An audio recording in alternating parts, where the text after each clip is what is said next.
Yes. Good afternoon, everyone.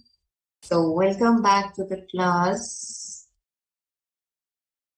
I like the few of you guys are always on time. I appreciate that.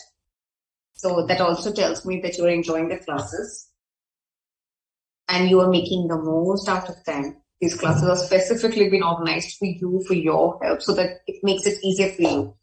Right. So like my question that I always ask before starting, that I hope you guys are clear with chapter 2 and you're clear with the concepts that were, that we discussed in the previous class. If there is any problem, you can ask me now. If there is no problem, then we'll continue. Today's topics are quite easy and they're fun. So I think you guys will enjoy the class. Not too many concepts that we will be discussing today, so the class will be a little light, on the lighter side.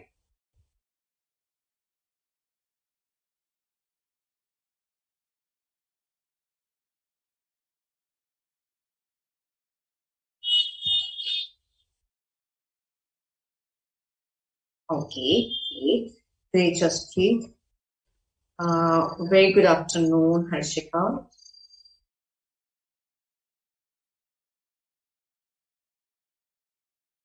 Anything else? Should we start?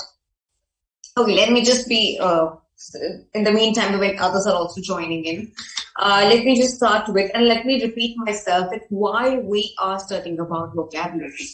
Now, like I discussed in the last class also, grammar is of course one thing, right?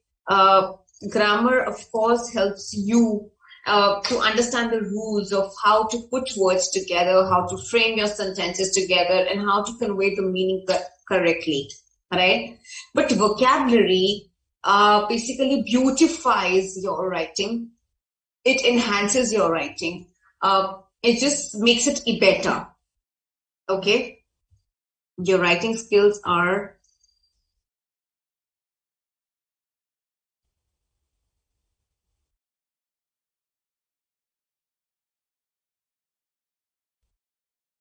I'm sorry. So it basically beautifies your writing skills, because vocabulary is of course great, and yeah. So when you use interesting vocabulary, it makes your conversations interesting. Everything else is interesting. Okay.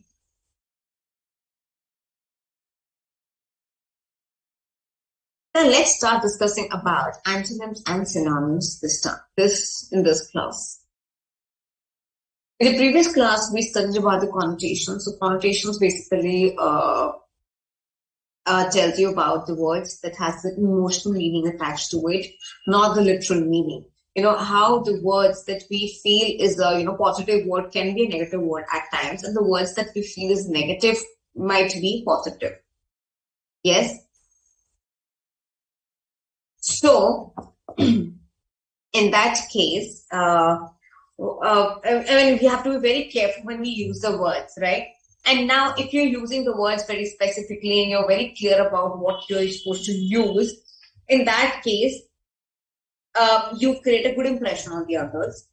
Your conversation is on the right direction. If two people have the knowledge of the right connotations of the words, so you basically have an engaging conversation, and of course, you have a knowledge of the conversation. You have the intellectual conversation together, and it's very rare that you will go wrong with your understanding. Right. For example, like I said last time also, if somebody is basically, sarcastically saying that, you're so childish, right? There is nothing cute about calling somebody childish. It's a negative word. That means you are not behaving as per your age, right? You don't look, if you're 30, you don't look 30. You are behaving somebody like 15, right? But on contrary, if I say that, oh, this person is so youthful, that means, this is so positive about it. That even if the person is, 30, the person is so lively like a child, and this positive thing about this person, right? So this is what we're trying to say here, is that if you do not know the meaning, if you do not know the connotations, if you don't know if this is positive or negative, what it means, you might take somebody's sarcasm as a compliment. But no, that is sarcasm. That somebody is trying to, say something that basically is not true.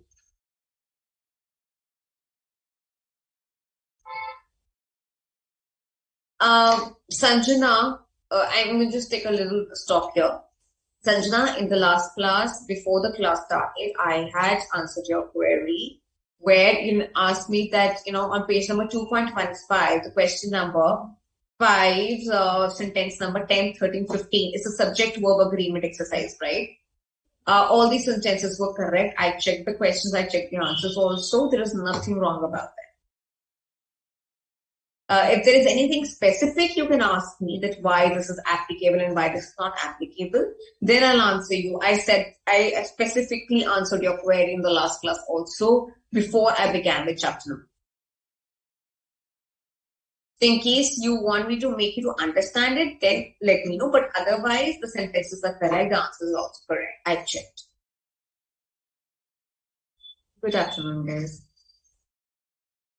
All right, Sanjana, I hope you've got your answer.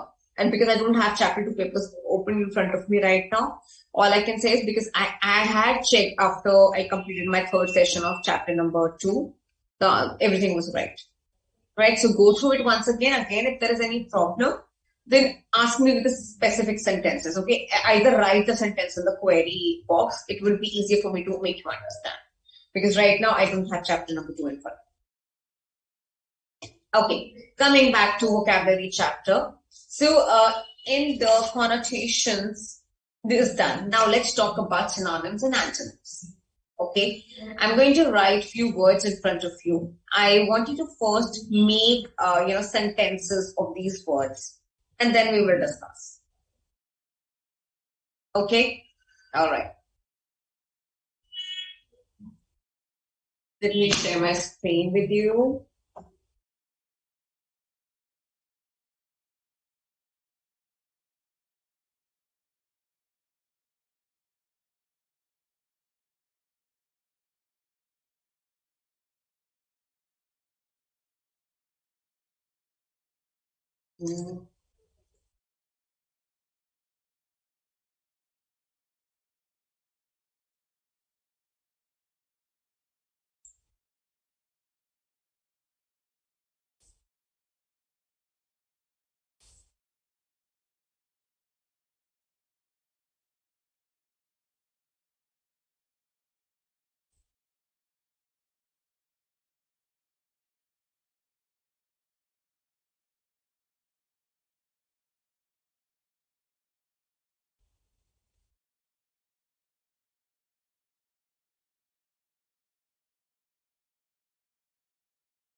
Okay. 1, 2, 3, 4, 5, 6, 7. There are not 7 words that I've given you. I want you to pick any 3 words and give me different sentences made out of these words. And then I'll explain you what we're doing here right now. Just pick any 3 words and about whom you're confident with, regarding the meanings, and then make sentences. And then we'll discuss.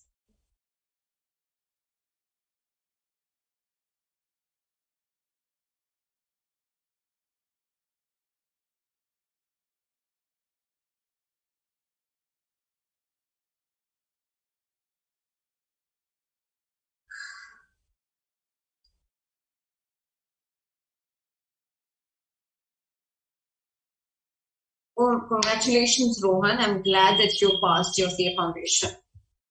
Thank you.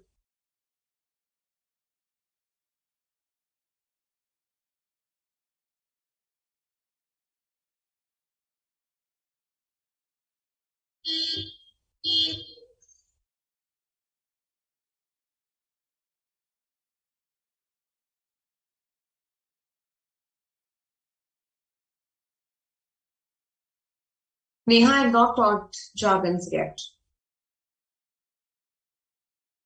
Fine, Sanjana, I'll take it up because if I discuss this right now, everybody else will be confused. I promise, I'll do it before the class ends.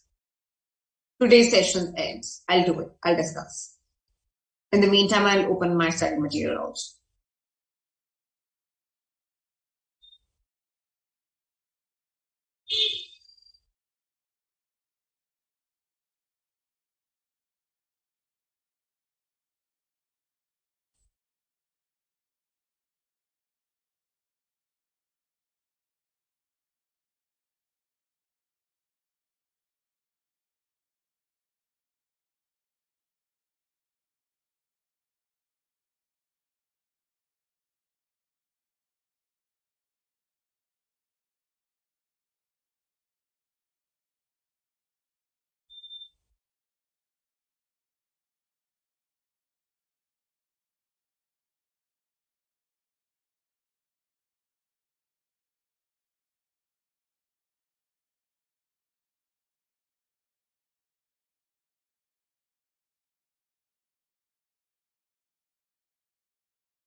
All right. Anybody else? Okay.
Okay, I'm going to pick Pragati sentences. Um, it's heartbroken, Vidya.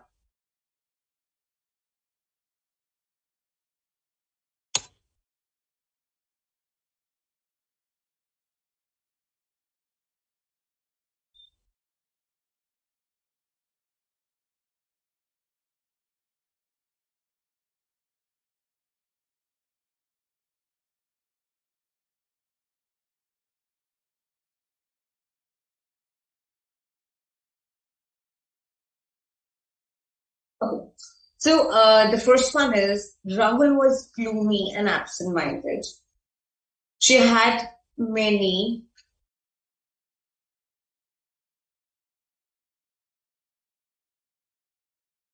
It's not defected, it's dejected. So yeah. She had she has had many unhappy experiences. I felt heartbroken at the miserable scenes on the TV reports. Okay, now wherever you have used different words like heartbroken, unhappy, dejected, gloomy, troubled, low. Now imagine using only word sad everywhere. I felt sad at the miserable scenes. I had many. She had had many sad experiences. Rahul was sad and absent-minded. Uh, Sita is sad after getting sick on her birthday. Riya talks very low. No, this low is different, Bhumika. What I'm talking about low is feeling sad, feeling depressed.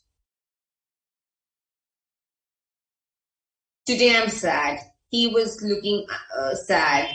And like, just imagine using the word sad over and over and over again. For example, we are explaining about somebody, this person is sad.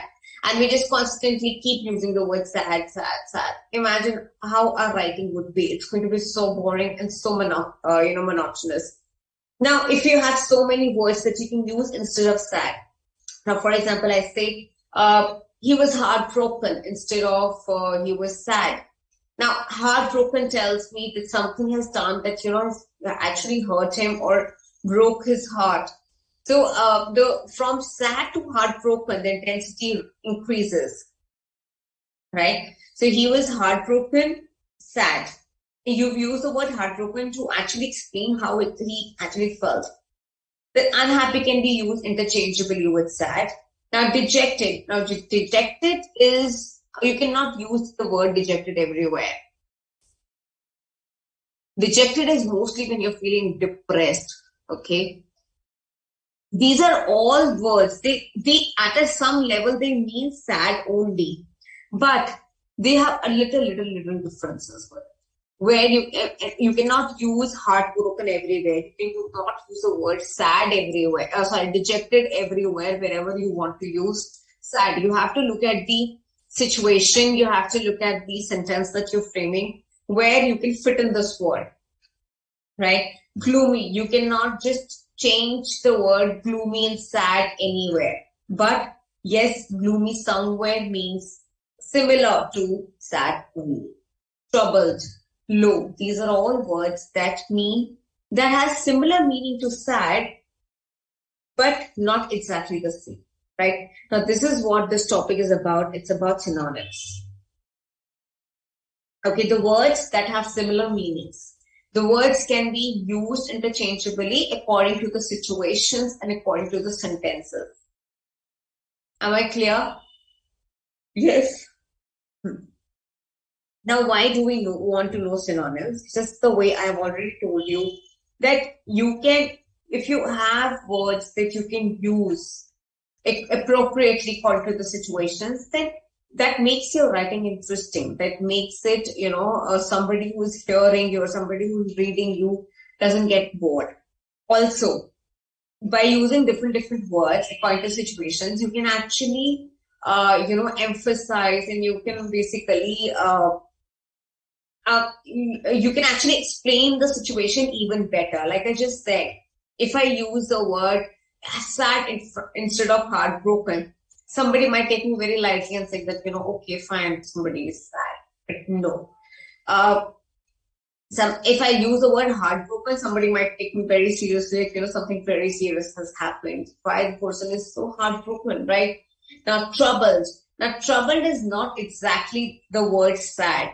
Troubled is when somebody is worried about something, right? But in a way, you are sad. So, this becomes a synonym of sad. Am I clear? Yes. Any problems? Anything else that you want me to explain?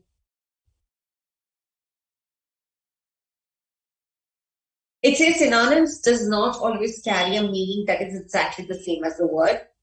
As a matter of fact, no two words ever mean exactly the same. No two words can ever mean exactly the same. There has to be slight difference. Am I clear? Any problems?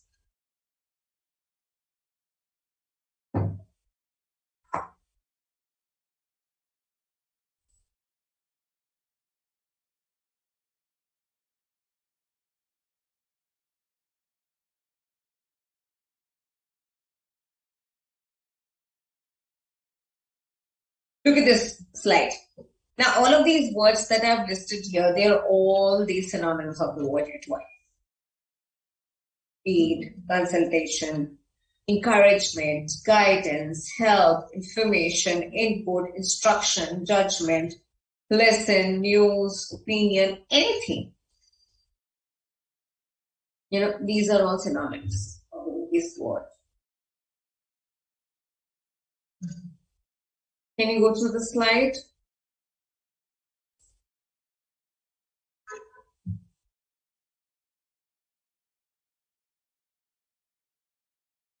And if you, basically learn these synonyms also of these words, imagine that your vocabulary will be so much enhanced. It will get better.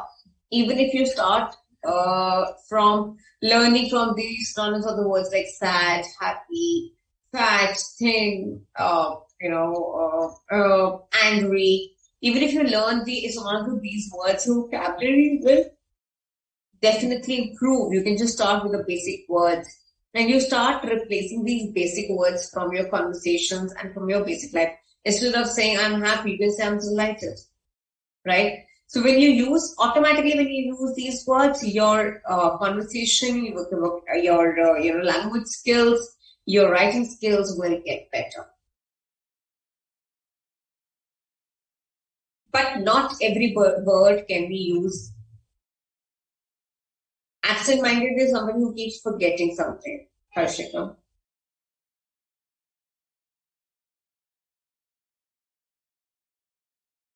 Now, there are few words, like, for example, can you see this word?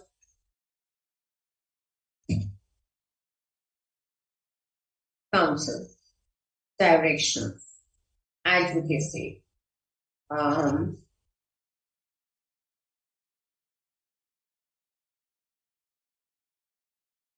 Now, these words are similar to advice, but not exactly the same. Okay, so not all the words can be used interchangeably. You have to be very, very careful about using such words, right? And you have to see what you're trying to say, what is your meaning, and what is your focus. Now look at this. Please, please, please understand this. This is the main thing about synonyms. And the subtle differences. Now, what is the difference between these words? Subtle differences between the emphasis, suggestions, or use. Like I said, while you using you need to be very careful. Now, look here. Emphasis and suggestion. Now, if I talk about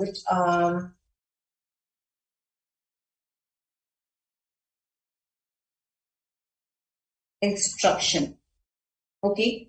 By giving somebody instruction, you are in a way advising them like how to do something. Yes, but can you use instruction everywhere instead of advice? No. This is in a very different way you can use instruction. Something the relationship has to be very different when you're using the word. When you're using the word, instruction instead of advice, right? You cannot say the doctor instructed me to do this. No, the doctor advised to do this, right? The teacher instructed me to do, to solve the query or, to do this like this, right? Uh, you can use instruction for a teacher, but you can use instruction for a doctor. In a way, both of them are telling you how to do it and what to do it, right? The doctor is telling you from a medical point of view.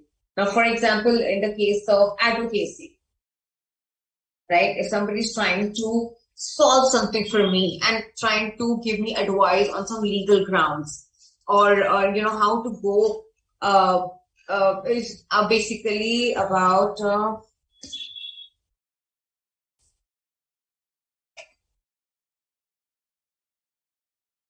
And advocacy, you do not use it for everyone. Mostly, you will use it for lawyers, and if not lawyers, you will use it for people who are supporting a bigger idea or a bigger cause, right? At home, if somebody is suggesting you're supporting something, you don't say advocacy here, right? So just the way you take a lawyer's advice for bigger issues, that is what advocacy. Now, again, having said that, you cannot mix the words. Wherever you want to use the word advice, you cannot just blatantly or casually use the word advocacy. It has to be in reference to something very big, influential when we're talking about. Clear?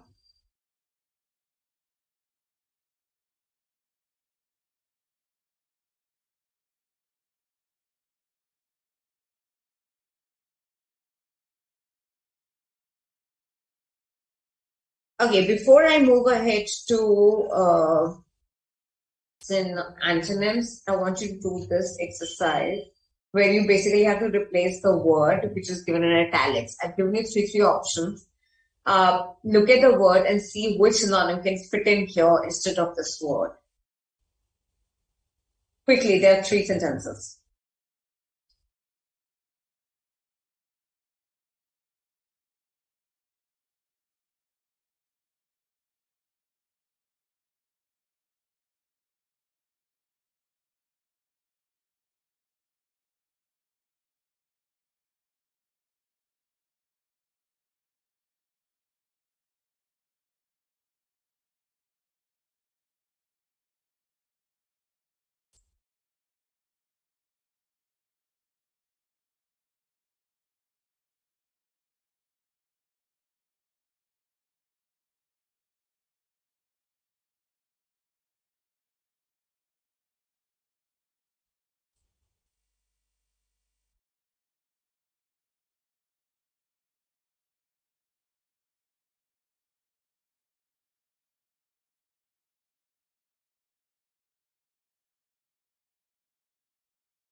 Done.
Okay.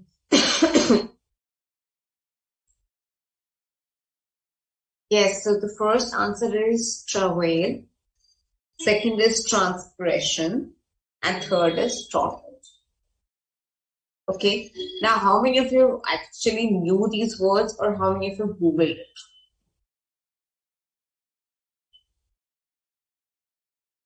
Alafia, I just read your query. And I'll zoom it next time.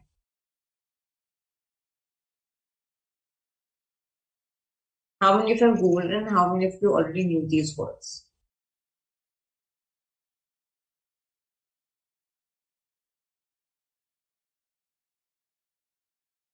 Okay, next one. There are three more.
I'm glad, Prankai, that you did not.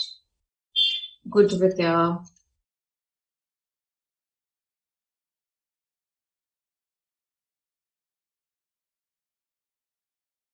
good, Bhumika. You should do it.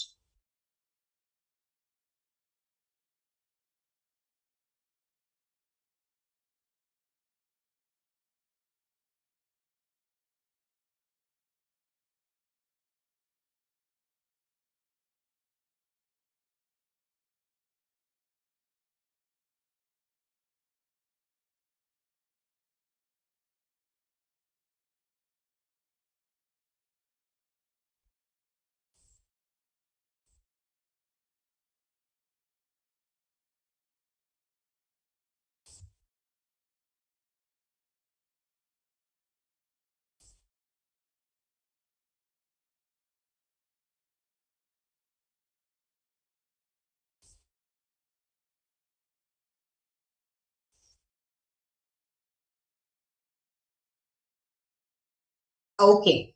So the first one is thrifty. Second one is docile, not domicile. When you've answered domicile, it's docile. Third is stupendous. Yes. Okay. Now, like I said, if you know how to use, at least for every word, like for basic words like, wonderful, happy, sad, fat, oh, I mean, whatever, rich, poor. Even if you have,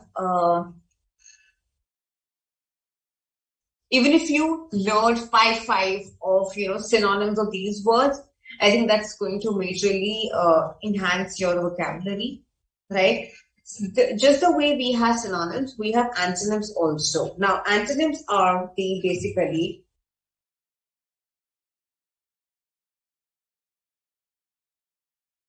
opposites of the words. Okay, just the way synonyms are similar meaning, these are the opposites and closer to opposites words. Again, you have multiple antonyms since you have multiple synonyms also, right? Again, not every word can be interchangeably used. You have to see that what kind of word you are looking for. Am I clear?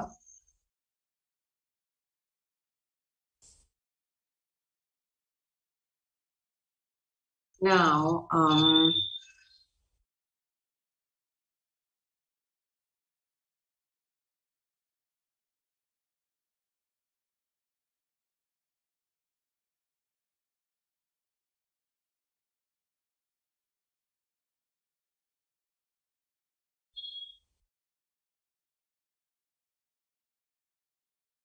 I want you to look at this word now.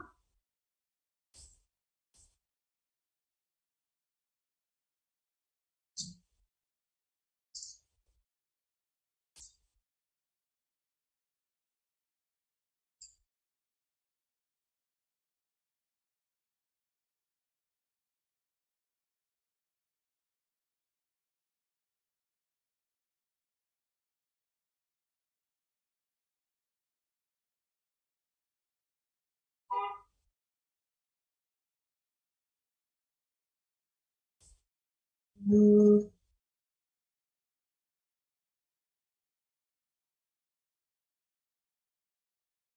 okay, there is this word 30. Antonyms are clean, hygienic, and organized.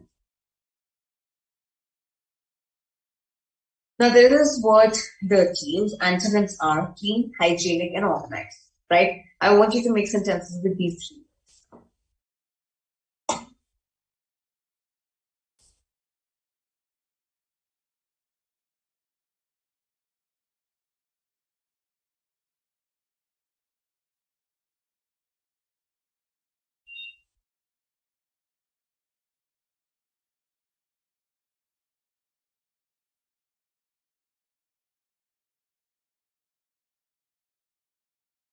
Clean, hygienic, and organized.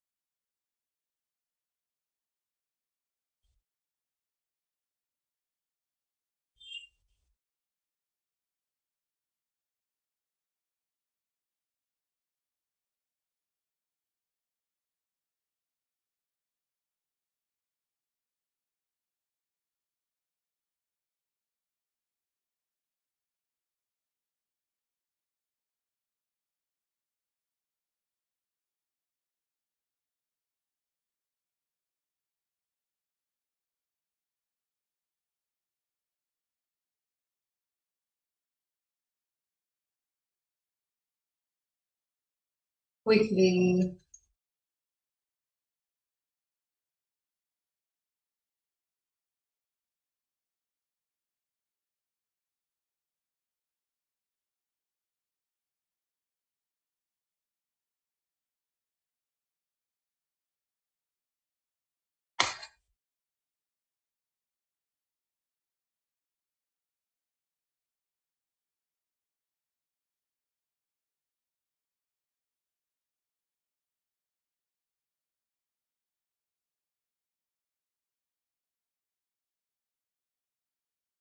You see these three words, clean, hygienic, organized, are three different words.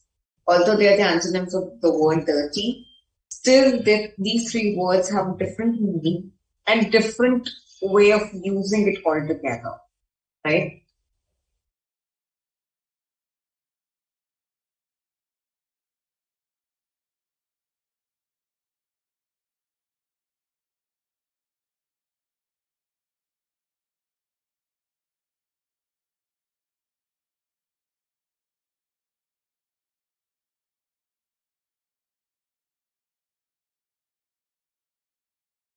Sometimes this is exactly what we're discussing here. Look at these three words. Clean, hygienic, organized. Although they are the antonyms of the same word, still the emphasis is different, suggestion is different, the use will be different. Right? Now, clean word can be used in a multiple way, right? You're talking about cleanliness of the table or the house or the wardrobe or clothes, anything. Hygienic is related to hygiene. It's not just simply being clean. And hygienic is very specific. Can you use this wardrobe as hygienic? No, you'll have to use the word clean for the wardrobe or organized for the wardrobe, right? Not hygienic. You cannot use the word hygienic for everything. Now, similarly with organized also, you cannot use organized word interchangeably instead of clean everywhere, right? So this is what we're trying to say here is that the words, I mean, if these words are used as antonym for one word, they might have a common meaning, a little bit of common meaning, but their use is different. The emphasis is very different.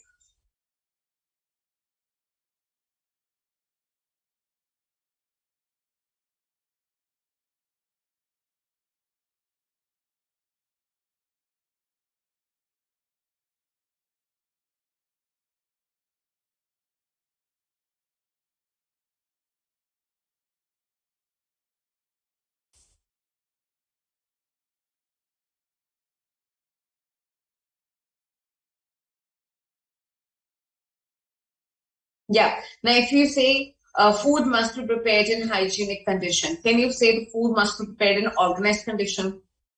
No, right?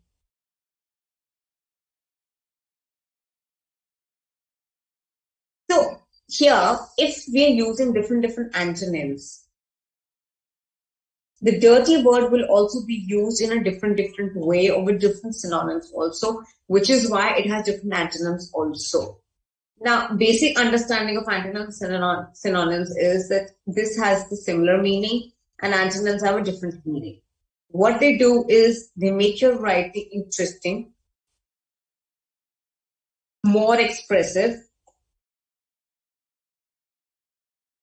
and it reduces the repetition of the same words.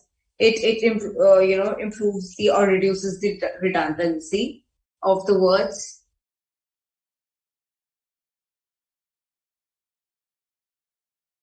All right. This is why this is also a very important topic.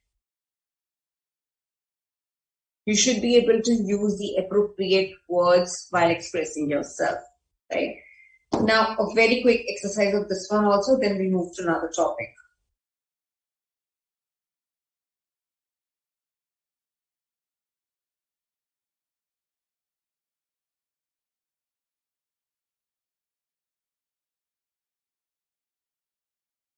Okay. This one is very easy. You just have to replace the words with the antonyms.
Um,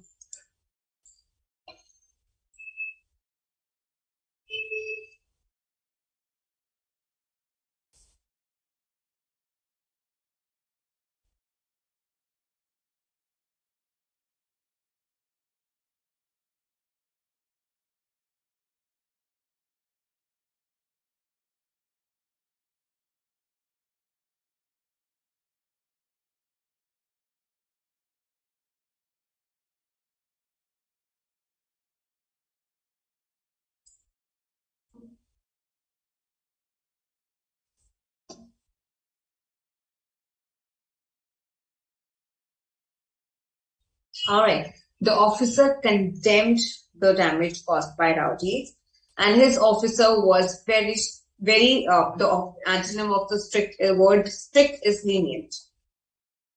Next.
So pacify will be excite, and substitute will be filter.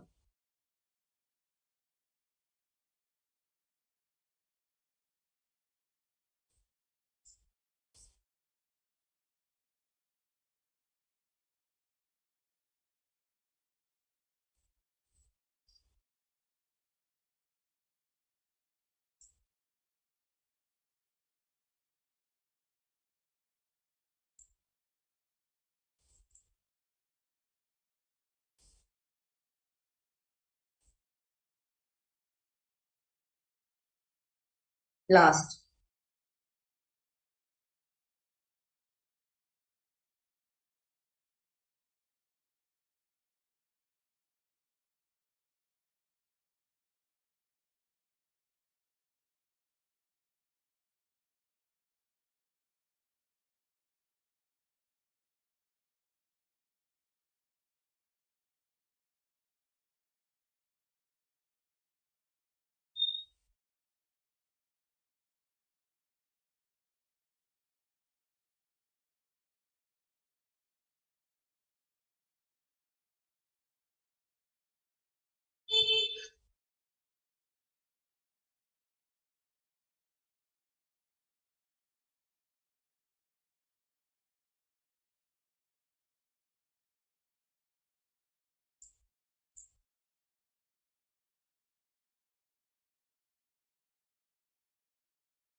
His attitude to poor people is deplorable.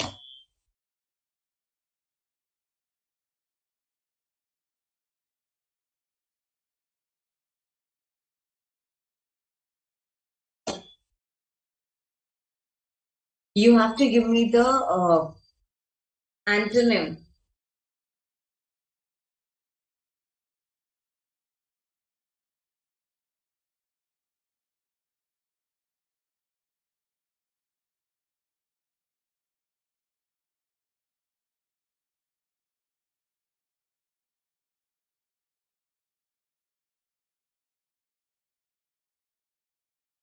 It's desirable.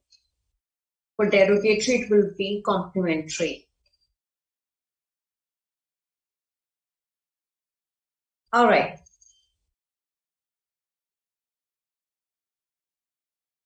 So this was about antonyms and synonyms. I hope it's clear to you.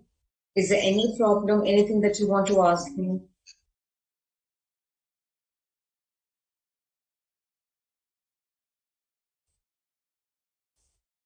Oh, one thing that I would like to explain to you here is the antonyms are also of three types that we have.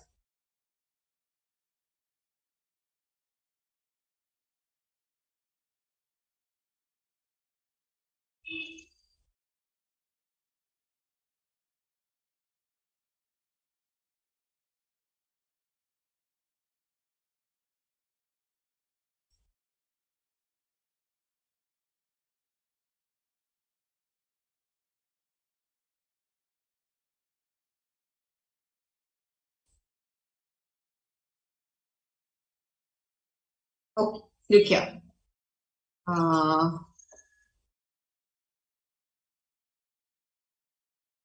antonyms are also of three types. The first is relational. The relational antonyms are those antonyms that always comes in pair. They are basically related to each other and we often use them together only, right? For example, front, back, right? Hello, goodbye. Now, these are words that are used in an opposite way and they are always used, that is how they're always used. Now, the set of opposites that we already have becomes the relational antonyms. Then comes the graded one.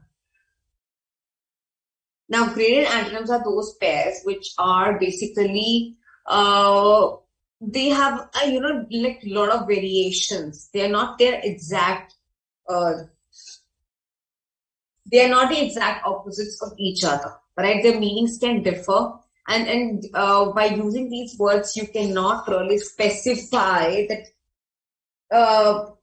do they mean the same or not? Like, for example, if I say sad and happy. Okay, now sad and happy basically do not tell you exactly, they do not have the equal weightage in terms of meaning. You can be, a little sad also, you can be too much so sad also. About the happiness also, you cannot weigh your happiness. Right, these things are some, the words that cannot basically be weighed. It can have the variations. It doesn't clearly tell you about it, what is the intensity of the situation. Okay, now, for example, it says fair and dark. If somebody is not fair, that does not also mean that somebody is like too dark. Like there's so many other things in between. Healthy and sick, smart and stupid. These words, which does not define the exact opposites of each other, are graded antonyms. Now, complementary antonyms are the antonyms.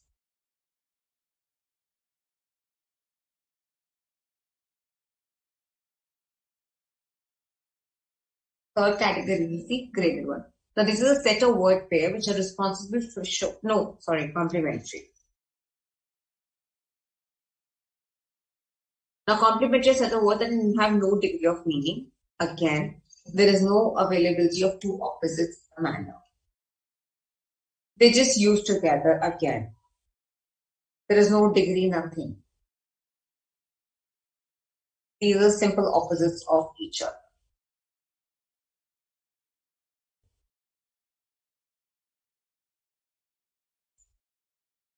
Clear? Any problems that anybody has? Any problem that anybody has in antonyms, synonyms? If no, then we'll take a 5 minutes break and then we'll come back again and start with another topic.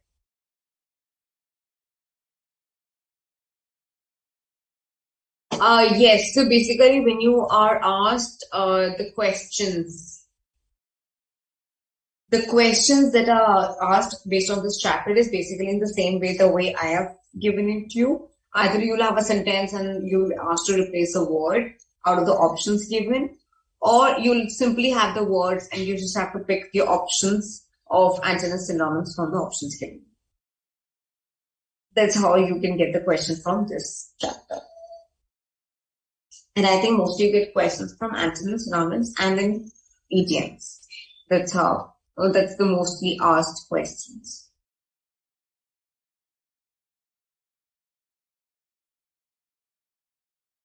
Anybody, any queries?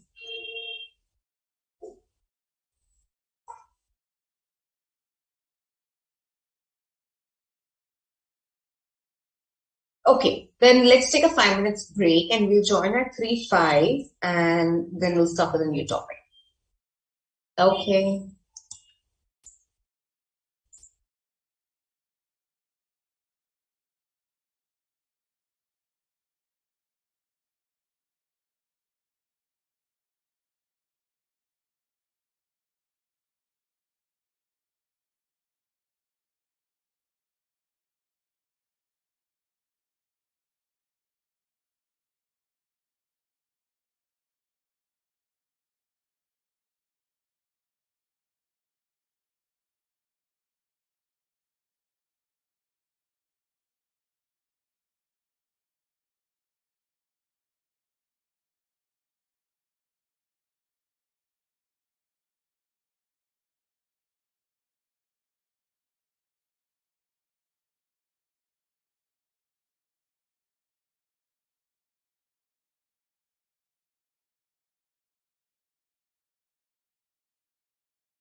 Yeah, hi.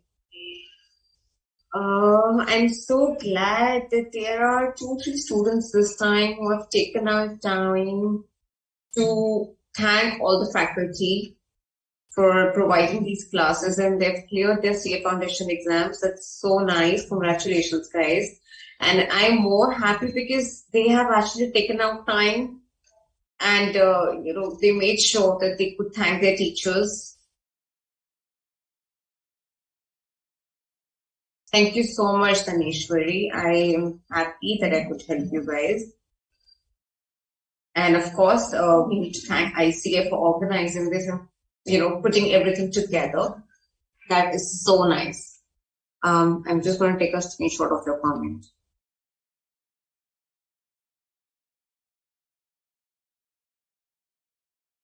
It's really, motivating also when your students value your efforts and they value your teaching. So I'm very happy for you guys. I hope you achieve whatever you dream for in your life. Okay. And you're always blessed with the best of us. Yes, Bhumika, yes, I will. I'm so sorry. I'm so sorry that it's not there any yet. But this will get with both the chapters together. Don't worry. I will for sure.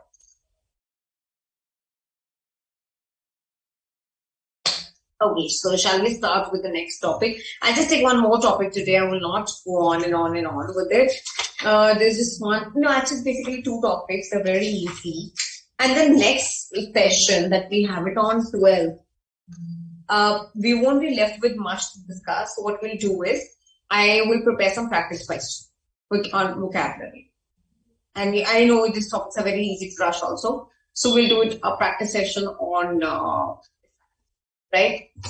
Now I'm going to take two more topics which are related to each other, which is root of words and prefix and suffix. Now, what is root of words basically? Now, root of words is basically the study of the origin words. We study about the origin words, the words that have their own meaning.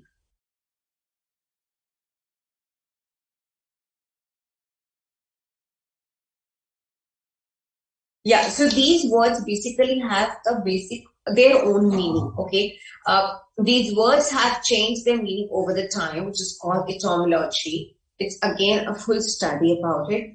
But we're going to study about the root words. Now, how the root words can change you. Thank you, Nikhil. Thank you. Thank you. I'm glad that few of you are liking the way I teach. Okay. The root words is basically when we and why do we even need to study this and why are we teaching this right now? Like I keep saying this again. If you have the base of language, very good. If you do not have the base of language, then make the most out of this. These things will help you achieve your goals in language. And language is an integral part of anything you do in life now. It doesn't matter what you do, but language is something that you need to know, right? Forget about communicating people around the globe. Within the country also, we communicate everything mostly in English these days, right? So professionally, if you want to grow, and in your personal life also, language is part of life. And of course, learning languages is always good, right? People are learning 3 languages, 4 languages, 5 languages these days. But if we can master over English and our regional language or our national language or, our state-wise, I think you call them regional languages. So whatever, if you can do excel in that, nothing like it, right? Now, so root words have their own meanings. Basic meaning. If you know about the root words, then you can basically dissect any unknown word also, right? Now, what does that mean? I'll give you one word and tell me if you can understand what it could mean.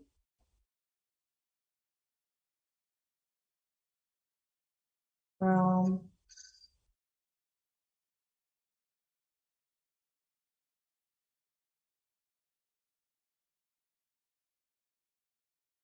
I'm going to pick something from your study material only.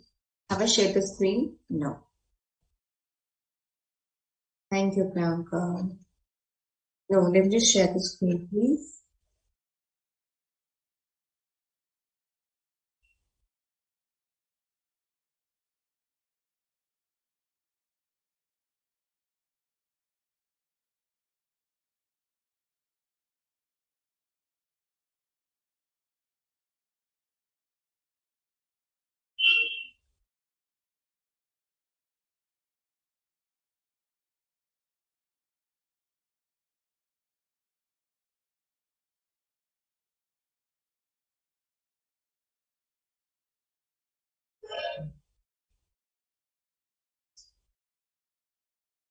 Now, these three words, I want you to tell me what all these three words mean.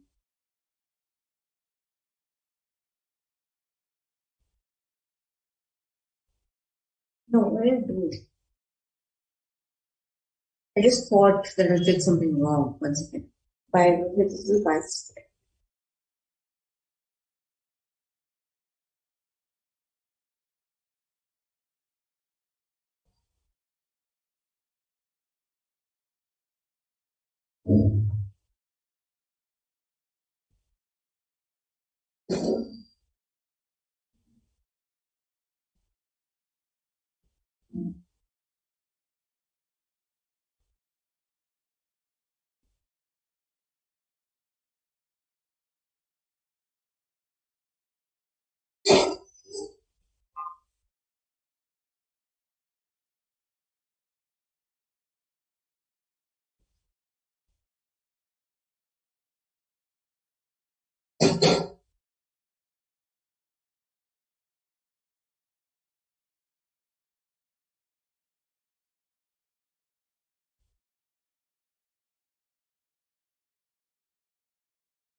Yeah, bio is common, right? So, what does bio mean? Bio is one thing, of course. Now, biology, biography, and biosphere. Look at the meaning of these three sentences and tell me what is common. Bio is common, I know. Bio is a root word, I know. But why? What do we understand with the word bio? And how this bio is playing in all these three words?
Yes, bio is life, of course.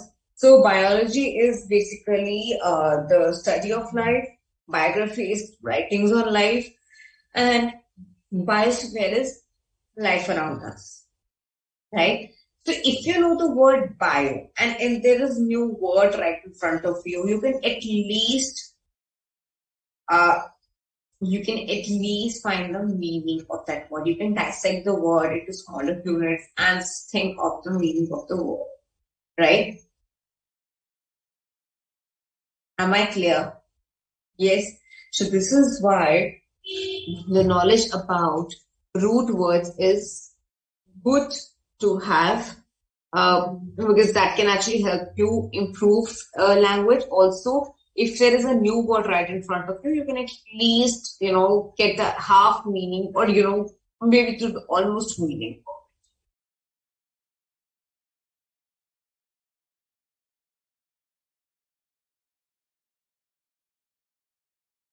And if you know the basic word, right, you can make so many words out of it, like so many words, right? I'll give you one example and tell me how many words can you think of using these words.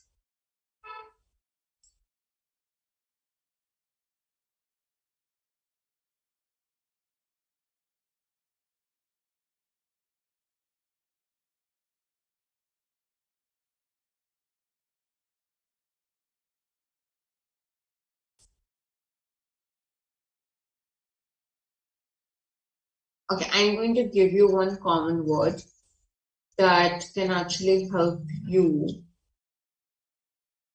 to understand. I think I've used this example before also. I'm using it again, but it's quite easy for students to understand.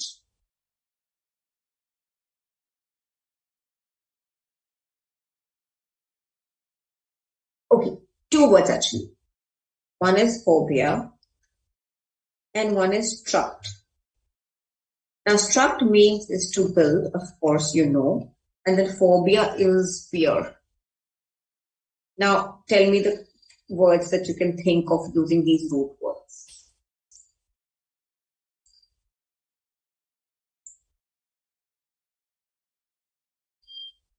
Is my screen not shared? It is shared.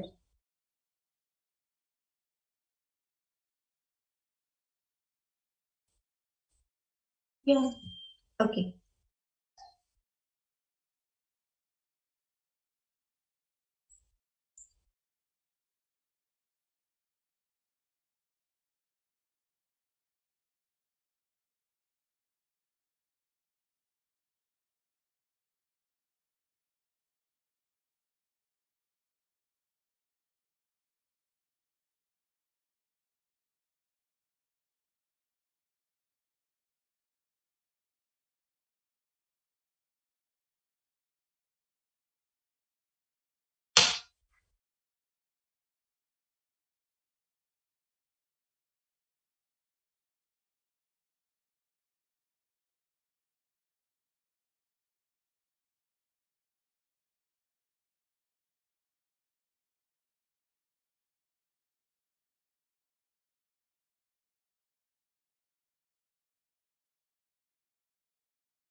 Construct, destruct. There's so many words. There's just not these words. Come on.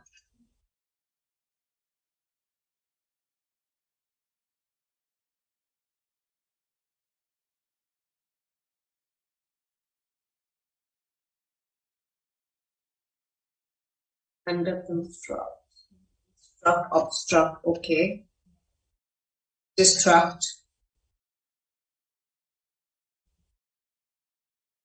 No, Harshika, restrict is not the same thing. Restrict is different thing.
All right, great. Now, how does these things come into play? For example, the word is construction. Okay. So now here we break the word into three parts. Okay. Now this word mean, of course, to build. Right now, what does con mean to us?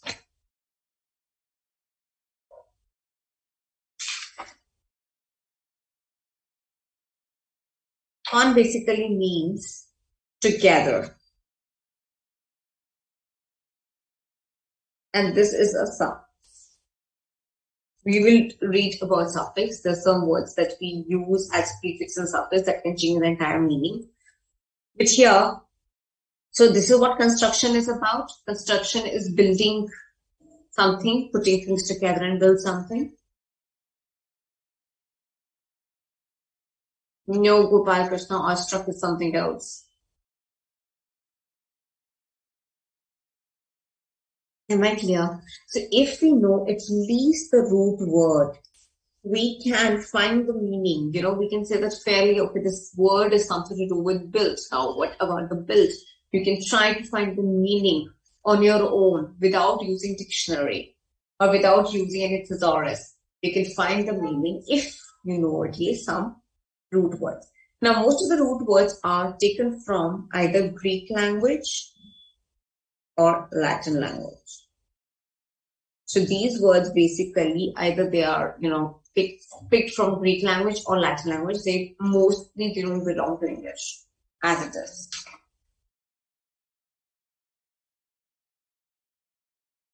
Besides this,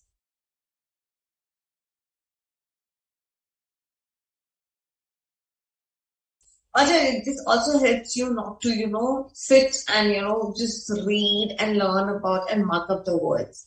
You basically, if you know these words, you can help yourself.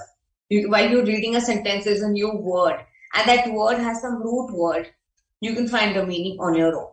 You don't have to go through a hassle of finding the meaning through Google or a dictionary.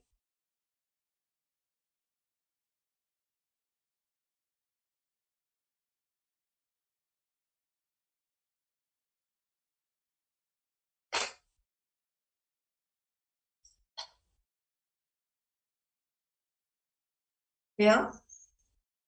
Are we clear about this?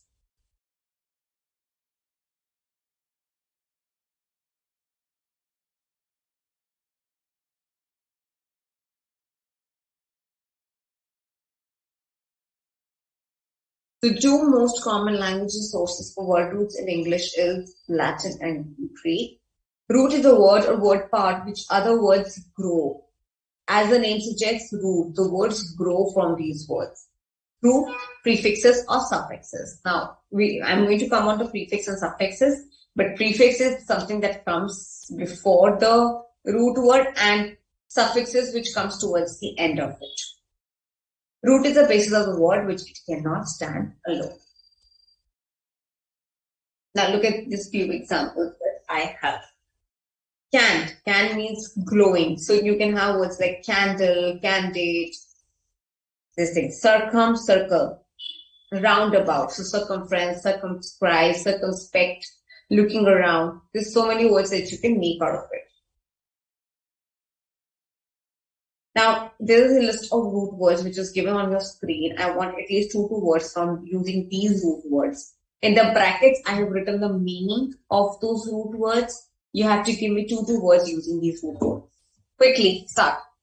You have 5 minutes for this. And I have to finish prefix and suffix also.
Okay, so let's start with decline. Hira, decline, incline, okay.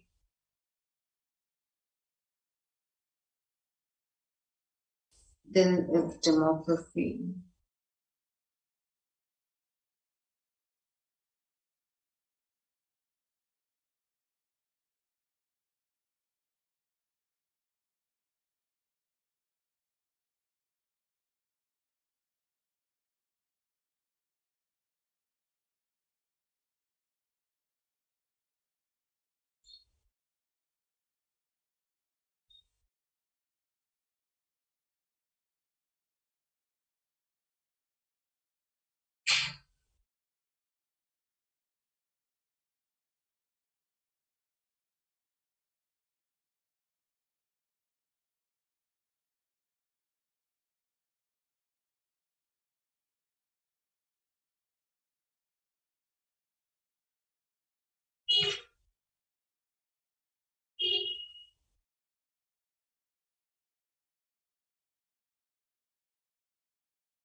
Democracy, demography.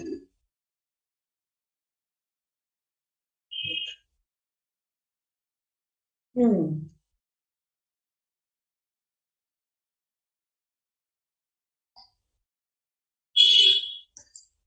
Everybody is using the same words.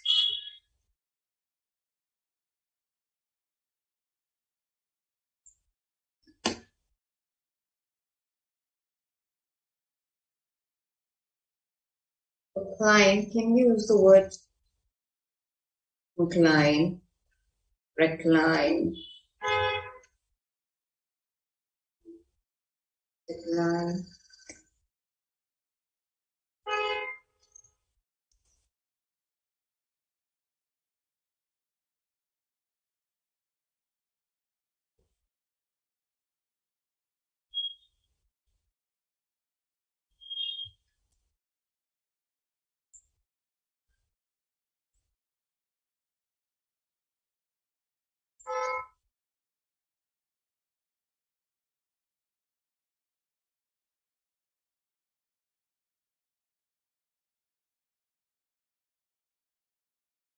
Telegram is a good example, Shambhavi.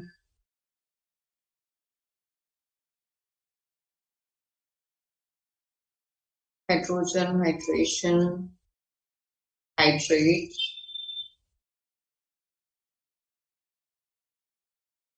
hydrochloride,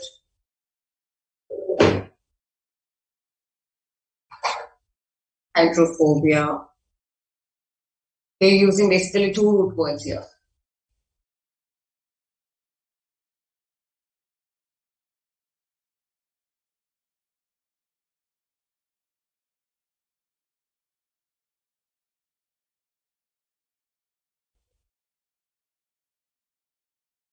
Herbicides, herbivores,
because I just realized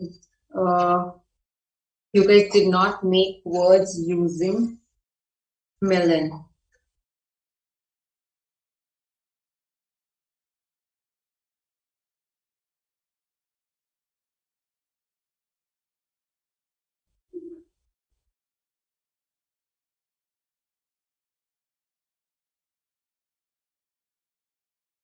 Okay. Anything else?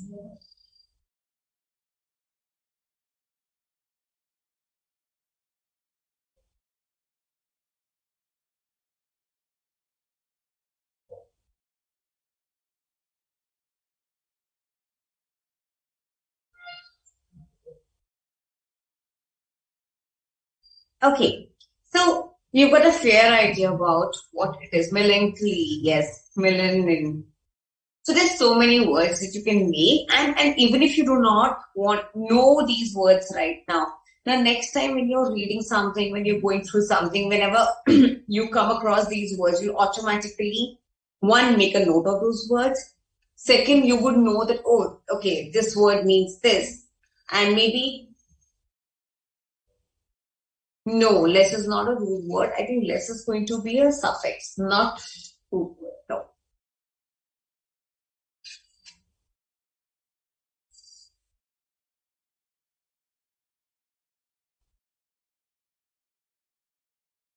Less is not a root word, but let me just check.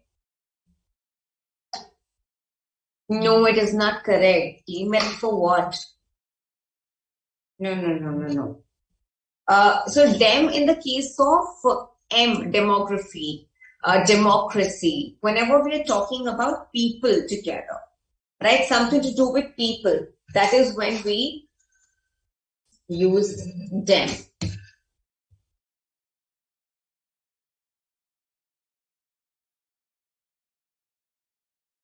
Well, even let me give you more words. Demark,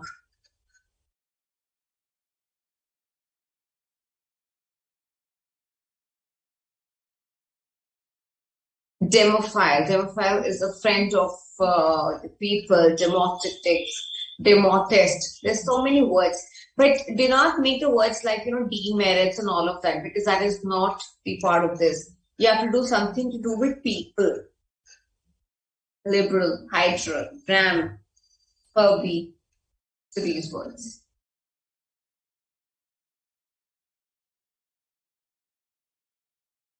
Are we clear? Can we quickly start with prefix and suffix? That will not take much time. It's a very easy topic. Now, prefix is basically when you have word that is added before a word. Now, if you have a word like typical, typic, typical, political, right? And I just add simply as a prefix as a. The meaning of these words will change. Typical or a political. Am I clear? Yes, right. Similarly, this is called prefix. Prefix is, as the name suggests, something that we fix it in the beginning of a sentence. Then comes the suffix. Suffix is basically that comes towards the end of the sentence. Right? Now, for example, I add the word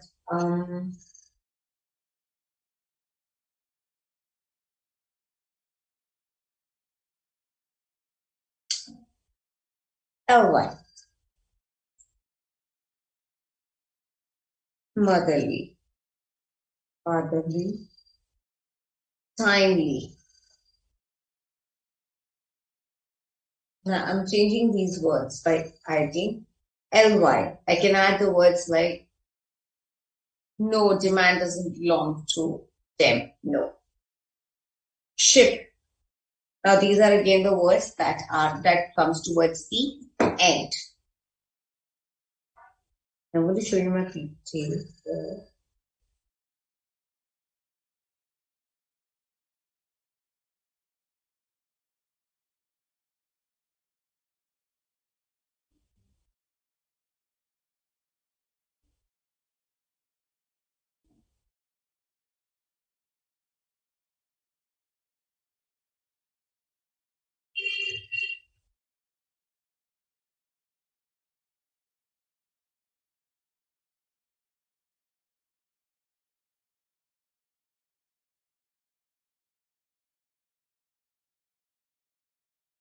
So prefix and suffix in a very, yes, partnership, very good.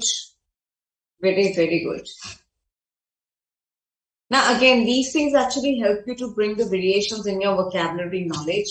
And at times they simplify your, it simplify things for you to understand.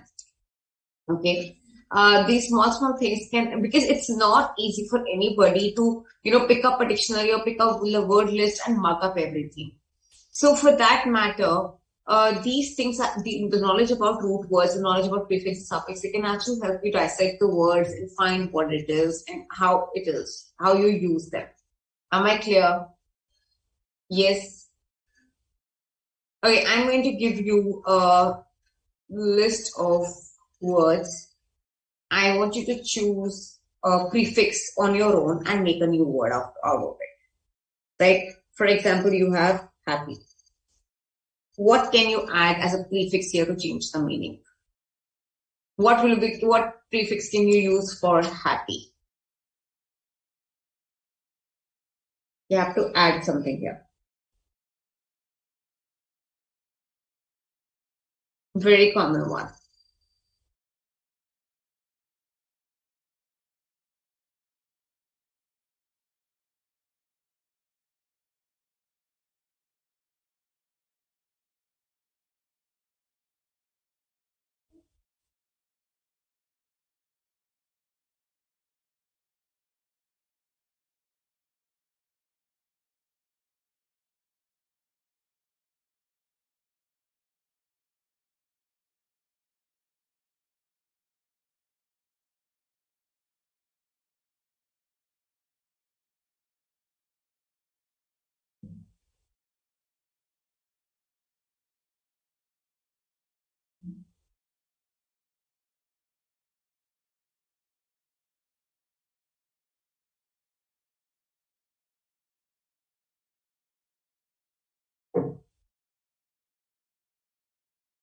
Okay, unhappy. Very good. And somebody has had the suffix to it, which makes it happiness. Very good. So you see how we can change the words using prefix and suffix. And if you see, every prefix and suffix have the meaning of their own. And this is why they basically add something to another word. Now, for example, bi is used as prefix, which also means two, bisexual, biannual, right? We have words like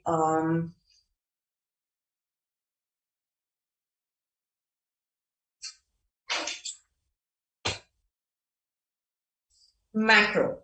Now, macro means something big. So you can, if macro is added to macroeconomics, macro level, then we are talking about at a bigger level. We're talking about something big, not at a micro level. And at the same place, micro is when you're looking at something smaller. Micro is also used as the prefix. Micro, right? Semi has a meaning of half. Whenever you add semi to something, that means you're talking about something partial or half. Semi-final, semi-conscious, semi-circle, right? Similarly, suffix also have the meaning of its own, which is like something like AC. AC means state of something, like, privacy, infancy, agency. We're talking about the state of something. State of being private, state of being child.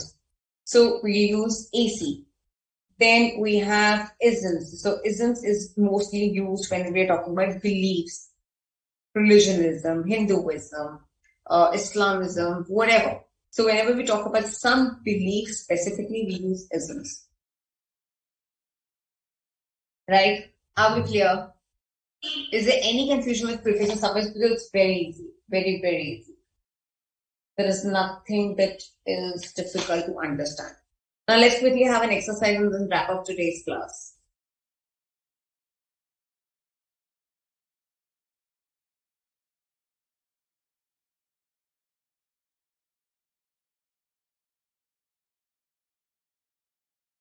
Okay.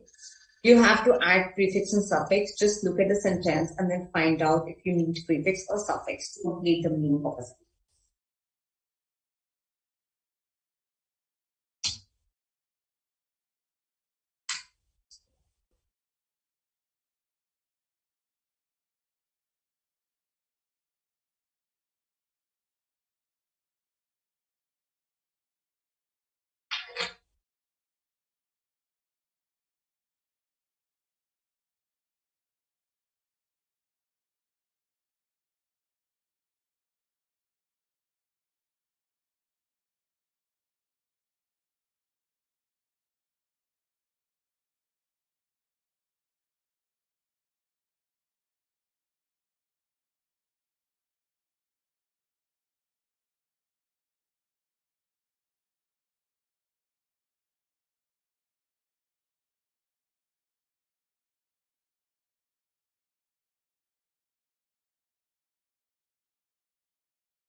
Great. Childish, very good.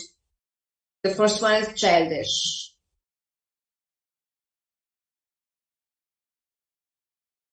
She looked unhappy. She started to cry. Now, see, you have to find out the meaning. This meaning is about being sad and crying, so of course it has to be unhappy. Next.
He passed his exam. He was successful for the second time. All right, great.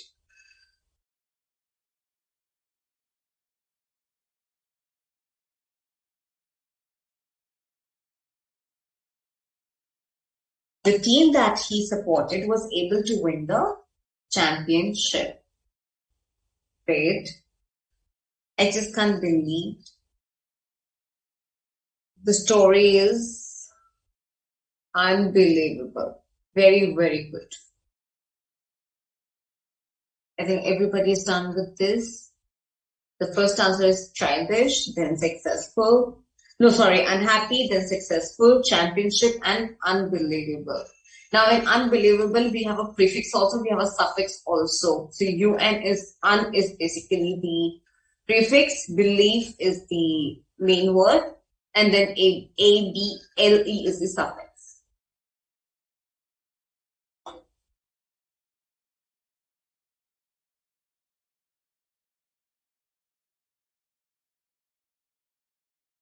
Okay, with this, we are done for, today's topics.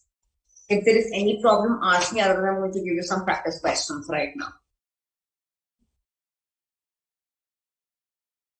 Yes, yes, I'm ready. In unbelievable, we have both prefix and suffix.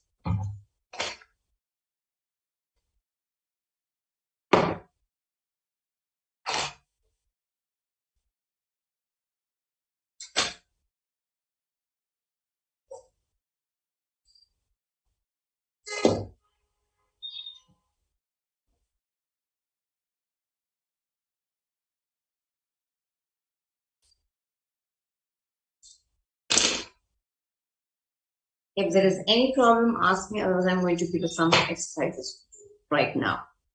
We'll have a quick exercise.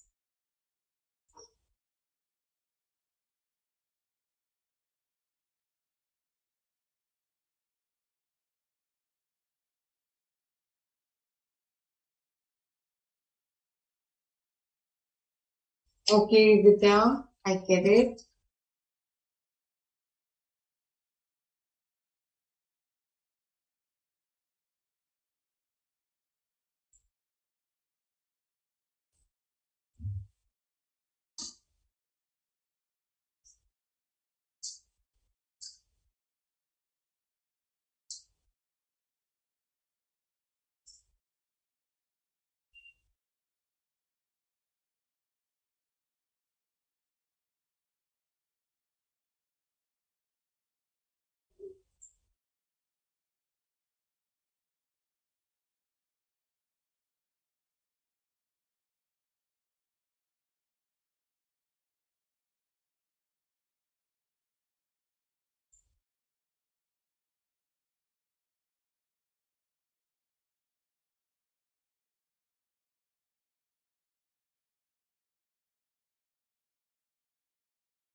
I'm going to give a few words here. You have to add either the prefix or the suffix and tell me what words it will be.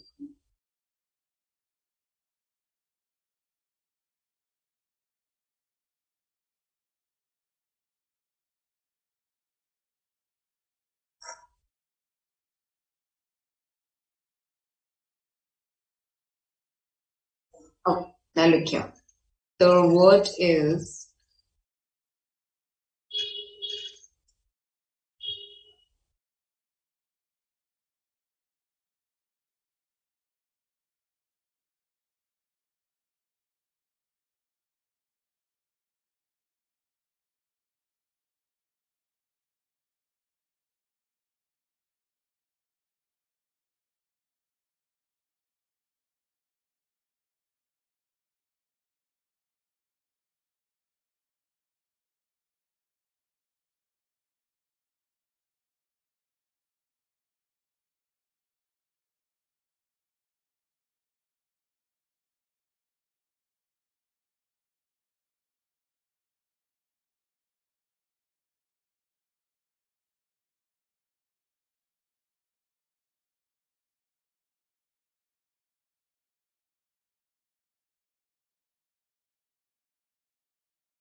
all right. Enough. Tell me.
Our. Hour. Inactive. Good prefix. Yes, good. No, Kajama, common sense will become two words. You just have to add prefix to it. No, or damn him. Honorable is not the word. This is our. Tired, no. Ed is not the suffix here.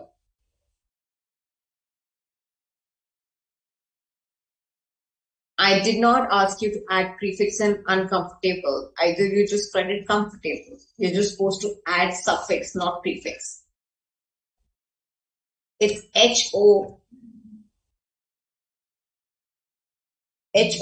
Hour, hour. Hourglass, no, Riddhi, they're two words. They're the blended words, not the prefix and suffix. No, tiredness, no. Prefix is good, proactive is good, but they are very good. Improper, comfortable, nonsense, disagree, very good. Free in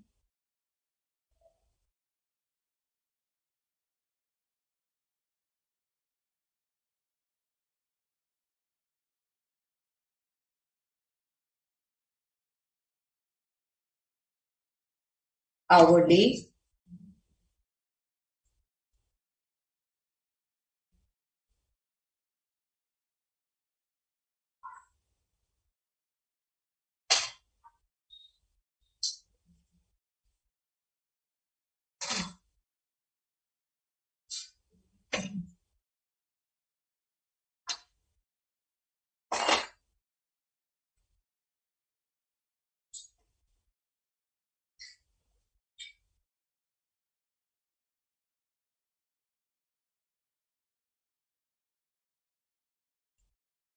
Somebody was just asking a question about root words.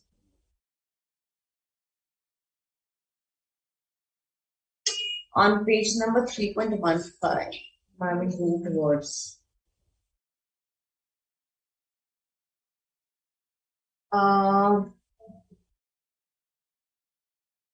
Hojima, Omvati, can you please specify what are you asking? Because on 3.15, it is the exercise of prefix and suffix, and then that will start.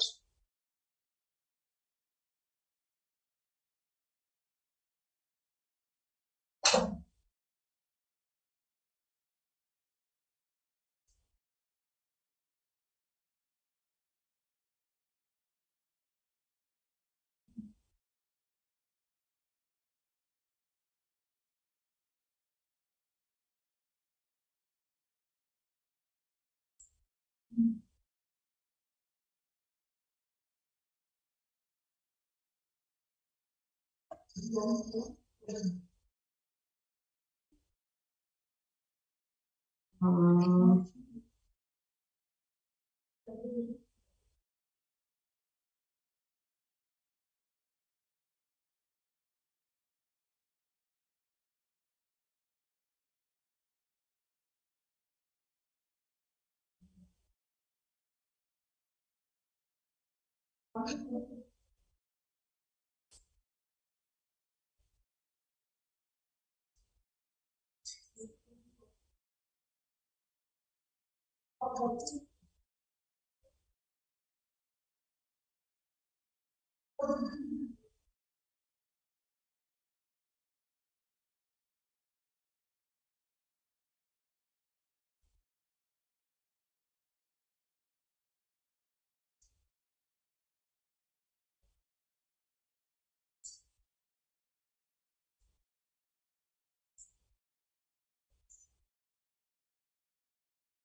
okay.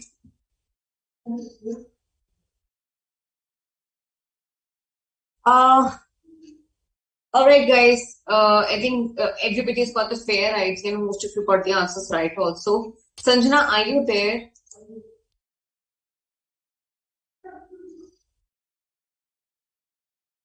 Sanjana, are you there? Can I answer your question?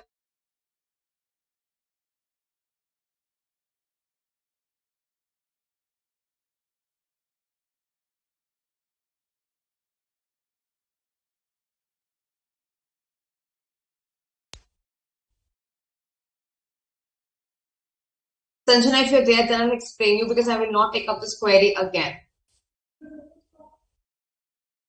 This box of toys belong in the attic. It's not to the attic, it's in the attic only. This is correct. Then every one of the workers receive the same. Yes, whenever we use everyone, we use a singular. Every one of the workers receive the same benefit. Again, this is also correct. I don't know where is the problem.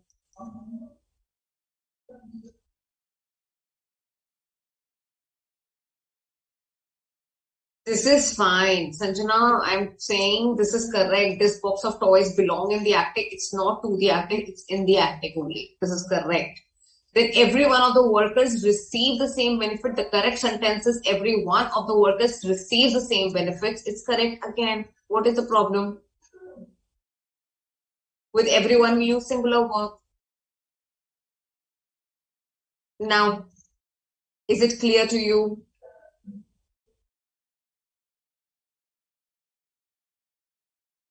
Is it clear to you?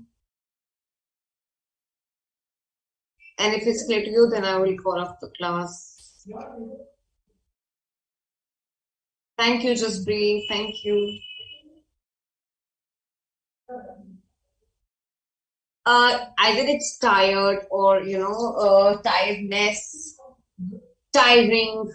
You can use so many words. Sanjana, are you clear with your doubts? Please don't come to me in the next class again to ask me this.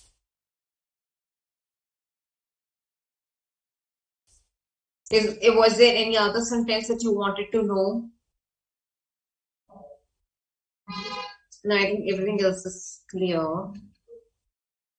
One of these mechanics have a set of jumper cables. One of these mechanics has a set of jumper. All right, Sanjana. So I'll assume everything is clear to you. Bye-bye, everyone. We'll see you on Saturday. I hope the topics were clear to you.